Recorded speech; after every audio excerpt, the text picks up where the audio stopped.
So shooters and reloaders, Fortune Cookie 45 LC coming to you from Hot Lead Zone, and this is a video response for Xman577 and also Christopher Monti, who have some questions about the 50th edition Lyman Reloading Handbook. If you are a shooter or reloader and you do not have a Lyman Reloading Handbook, this would be fantastic to add to your library because it's a wonderful reference source. However, for about $25, there's a great window of opportunity right now to get the 49th edition. This is available from Midway USA for like half price of the 50th. So you can get this now for like $12.99. And there's nothing wrong with the 49th edition. Either one of these is fantastic for your library. Great buy on the 49th at this time. So now for the VR. Xman577 has a question that says he wants to load plated bullets. Does this 50th edition have load data for plated bullets? And the answer is yes, because what you want to use for plated bullets is cast load data. In other words, load data for cast lead bullets can be used straight up for plated bullets. So for instance, for the very popular 9mm Luger or Parabellum, you wouldn't want to use data for jacketed bullets, but instead you would want to use the data for cast lead bullets, and here you see them. So you have various weights of bullets and the various load data and some of your more common weights of bullets and heavyweight bullets. So from the very lightest to the heaviest. And this data is great for use with the plated bullets by Berries or Rainier, this kind of thing. For all you cowboy shooters that like the 38 Special, wow, we got all kinds of great stuff for the 38 Special here. Of course, we wouldn't be shooting the jacketed, but look at all those nice lead bullet loads for the 38 Special.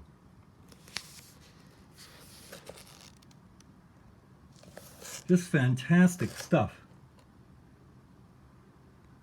So I like that. And of course, if you're a 44 Magnum lover, like a lot of us are, well, we got all kinds of great loads there for the 44 Magnum, including cast bullets. And you can use this data, of course, for all of your plated bullets, any of those that you might have. Very popular weights of bullets. And here's our 45 ACP.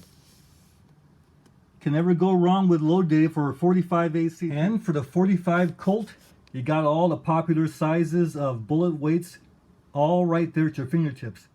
Now Christopher Monti had a question. He wanted to know if the 50th edition had load data for the 480 Ruger.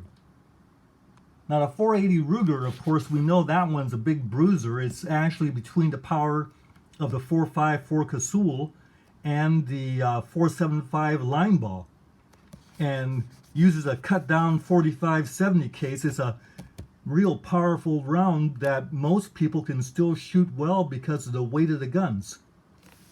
But I'm sorry to report that there's only load data for jacketed bullets. There's no load data for cast bullets, and that's a problem. The 480 Ruger would be fantastic with cast bullets, but there's no load data there. But if you find some, you can sure add it in yourself by writing it right in this space right here. Funny though, my way of thinking is that Lyman could very well have included some cast bullet data right there. Make use of this open space here. It's kind of like dead air on the radio. Well, now that I've used the 50th edition for a while now, some questions have cropped up on, is there anything about this volume that you don't like? And so they're asking me for a video response on some potential negatives for this book. Well, first of all, this book has so many positives that The negatives are hard to really look at to find, but I did find some. Now, the first 3 sections of this book are fantastic for new reloaders. But if you're an experienced reloader, the first 3 sections, unfortunately, are a waste. So the first 87 pages are really a loss for us. There's not much there that you'll learn that's new. There are some things, though. All this information is great for new reloaders. But what happens is Lyman has worked it out so that they get to a certain spot and there's something important, they'll put caution. And if it's real important, they'll have in yellow the word warning. So that's real good to pay attention to. And if you're an experienced reloader, you might want to go through the first 87 pages and just read all your cautions and warnings, because you might pick up some good things there about safety, and you never can get too much of that. However, on page 47, I've got a real problem with this one. It says, caution. We should only load cases, only use cartridge cases that we have purchased as new unfired brass, or brass that we've gotten by shooting new factory ammo in our guns. So what this is saying is, never pick up any brass that you see at the range. Never pick up any brass that someone gives you, because you don't know if the brass is any good. Well, we can tell by looking at brass if it's good or not. A lot of the brass that you'll find on the ground at ranges is new factory brass. No reason not to pick that up. And it says a few pennies saved. That is not true. We pick up new brass or once fired brass at the range for free. It's like picking up quarters. Now, of course, there are always exceptions and flies in the ointment, this kind of thing. One thing that really applies here in this caution is fired Glock brass that's all blown out. And it may be very unsafe to use unless very strict inspection procedures are done. Well, one thing that bullet casters out there don't appreciate is that chapter 9 on cast bullets is only 7 pages long. However, the cautions are good to read, and you'll notice that this ends up with an advertisement for the Lyman Cast Bullet Handbook. And of course, that's the whole reason. They've got a whole volume separate for cast bullets, and they want you to get that. It's much more comprehensive and has a lot more data in it on cast bullet loads, although there are some cast bullet loads in this to get us started. Well, we appreciate that, but probably we'll be adding this kind of book to our reference library to make up for what this volume cannot cover. And one glaring omission on cast bullets that is today a huge thing, and that is powder-coated bullets. Not a single mention of powder-coated bullets in this volume or in that volume. And that is really a shame. Now, one thing that the 41 Magnum lovers out there, and there are quite a bit of us, there are quite a few of us out there, we don't appreciate the fact that the Lyman 50th anniversary or 50th edition has only 1 page devoted to the 41 Magnum. You see that? 1 page. And only 2 bullets and very few loads. We don't like that at all. No cast bullet loads either.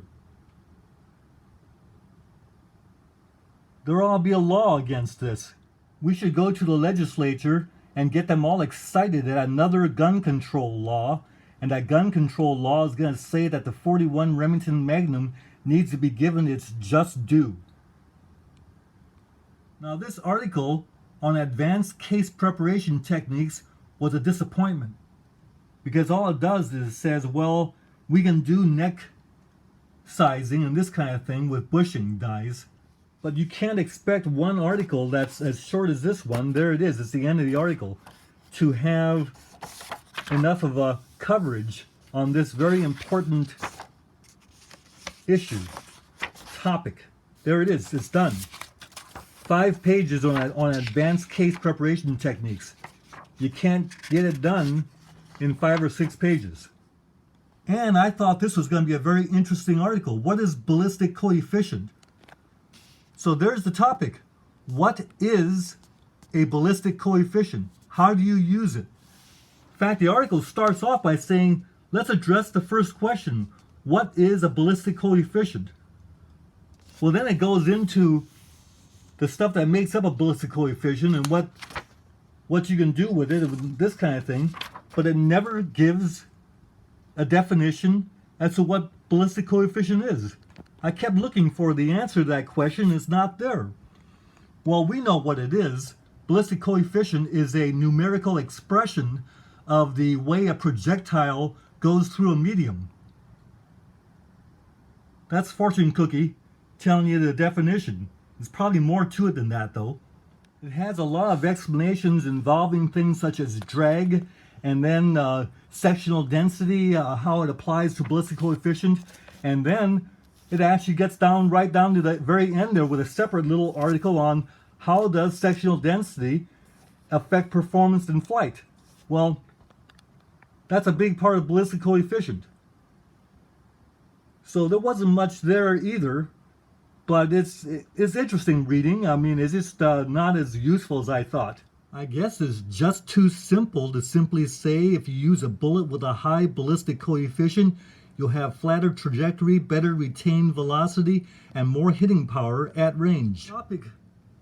Now, the article on barrels, looking into the unknown, is an interesting article because it talks about the value of a borescope and how you can see the quality of the barrel, the degree of fouling, copper fouling, this kind of thing, whether there's any pitting, and also throat erosion. And then it talks about how these things affect the accuracy of a rifle barrel and the durability of it, all this kind of thing. So this was a good article. I appreciate that. See, it talks about how important the understanding of pitting is, the barrel quality, this kind of thing, and throat erosion. There's throat erosion.